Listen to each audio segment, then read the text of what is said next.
Hi everyone and welcome to another video tutorial. Today I'm going to show you how to make this mini Easter basket. Perfect like for a little table gift for Easter lunch or dinner, or maybe for a child with these lovely Easter eggs from Lindt.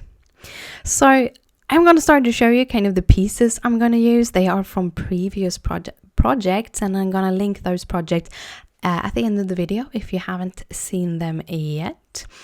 Then I'm going to start with cut down some kraft cardstock to 5 inches by 5 1/4. That is going to be the base and that is going to be scored. And then I am also making a teeny tiny 1/2 inch piece, 1/2 inch by 6 inches, and that is going to be the handle of our little basket. So yeah. The next step is going to be to make the handle. I'm just going to rub that little piece beneath a bone folder and my finger, and the paper will kind of curl, and that is perfect for your little handle. And it will be held in place on the basket. So I'm going to score at 1 5/8 on both sides on the 5 1/4 side. So you have 2 score lines there. And then I'm going to score every 1/2 inch up to 2 inches on the 5 inch side. So it's going to make 4 1/2 inches strips.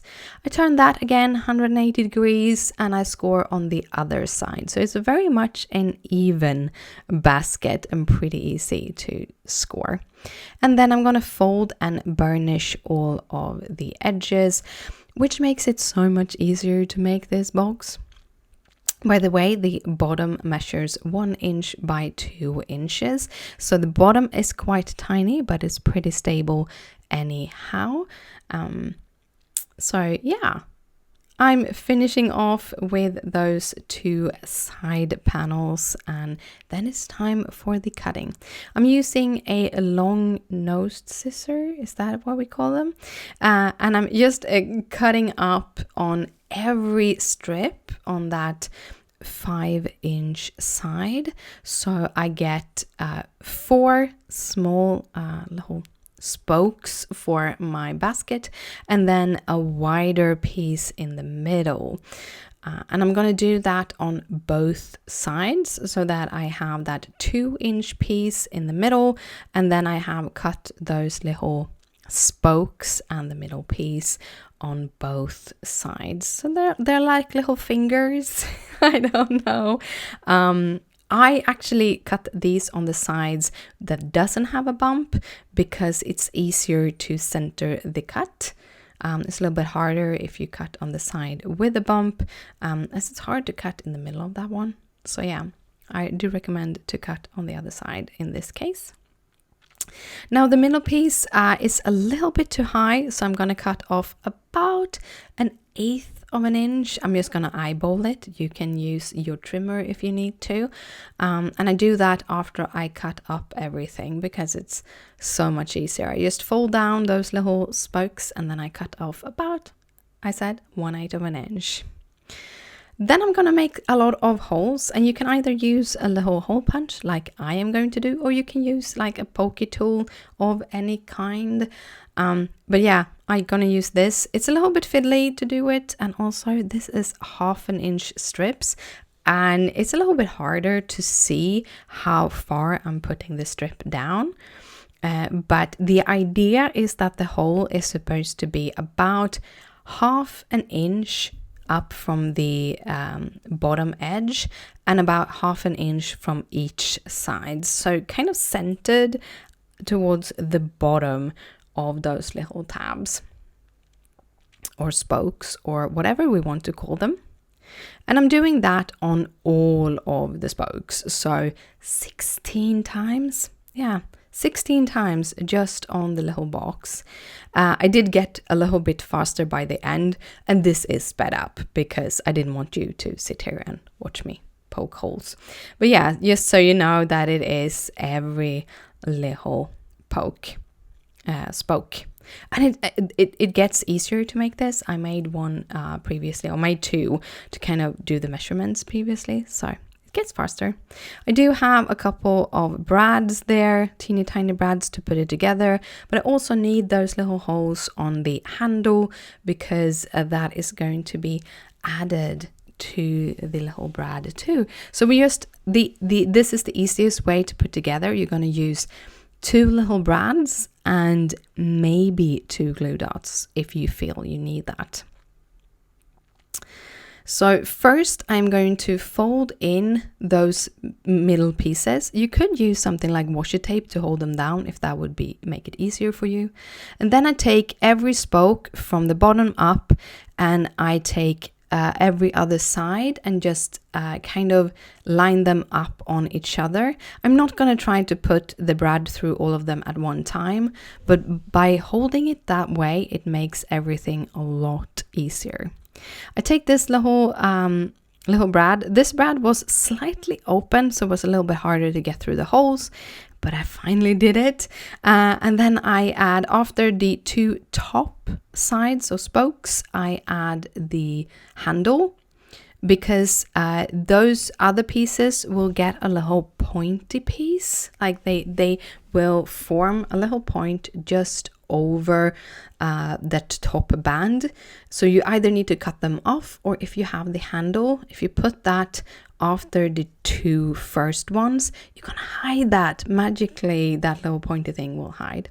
And then I just add each and every one of these as I had lay them up. So every other one after each other, and finally the last one here. It makes that beautiful edge on the outside with those every other ones. I'm sorry, I'm a little bit out of the screen here. I'm a little bit better on the second turn, but I really needed to get them lined up.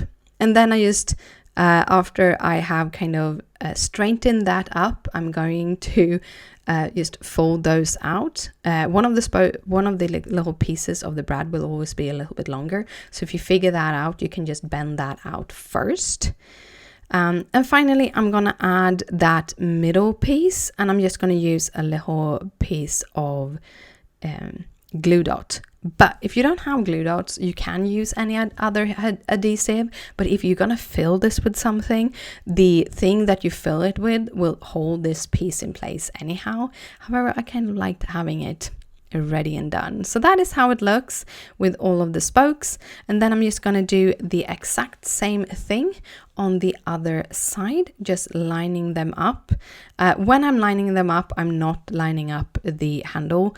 It's much easier to just line all of them up, but I do fit in the handle after the first 2 spokes. So the top spokes that kind of makes that little border that you have on basket at the top, and then you have the handle, and then you have the rest of the spokes. Again, when I'm lining them up, I start from the bottom up so that the bigger ones are on the outside, or the top ones is on the outside, and then slightly going down from the top and down.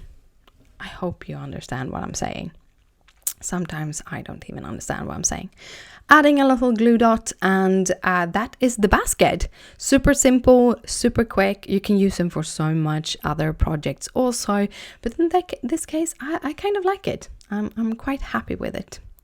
Then we're going to go into the decorations, and I have these fab foliage pieces that I cut out of some limelight, I think it is.